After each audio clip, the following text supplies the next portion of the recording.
పశ్చిమాసియాలో నెలకొన్న ఉద్రిక్తతల నేపథ్యంలో భారత చమురు నిల్వల పరిస్థితి ఏంటి? మన దగ్గరున్న నిల్వలు ఎన్ని రోజులు వస్తాయి? దేశీయంగా ఎల్పీజీ సరఫరాపై కూడా ఒత్తిడి పెరుగుతుందా?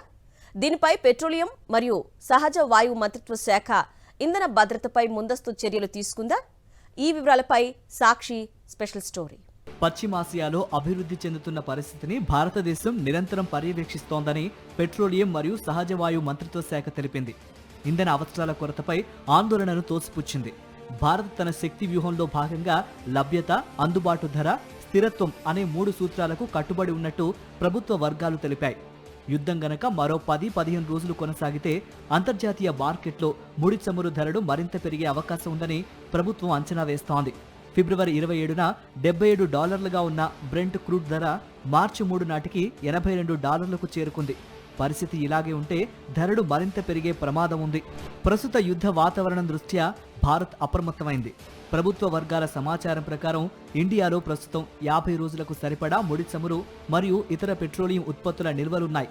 హర్మూజ్ జలసంధి ద్వారానే భారత్కు దాదాపు 40% ముడి చమురు దిగుమతులు జరుగుతాయి. ఒకవేళ ఈ మార్గం మూతపడితే ప్రత్యామ్నాయ మార్గాల అన్వేషణను కూడా చేస్తోంది. హర్మూజ్ జలసంధి కాకుండా ఇతర ఎంపికలు కూడా ఉన్నాయి. వీటిలో కేప్ ఆఫ్ గుడ్ హోప్ కూడా ఉంది. ఈ ప్రత్యామ్నాయ మార్గం ద్వారా చమురు తెప్పించుకునే అవకాశం ఉంది. అయితే దీనివల్ల బీమా మరియు రవాణా ఖర్చులు పెరుగుతాయి. పశ్చిమాసియా నుండి సరఫరా తగ్గితే భారత్ తిరిగి రష్యా నుండి దిగుమతులను పెంచే అవకాశం ఉంది.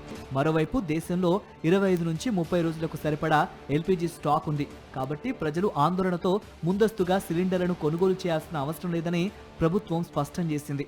మన దేశ అవసరాల్లో 80 నుంచి 85% గల్ఫ్ దేశాల నుండే వస్తున్నాయి. ప్రస్తుతం UAE, Norway, America, Saudi Arabia నుండి దిగుమతులను భారత్ పెంచుతోంది. అలాగే భారత్ తన అవసరాల కోసం 40% పైగా ఖతర్ పైనే ఆధారపడుతుంది.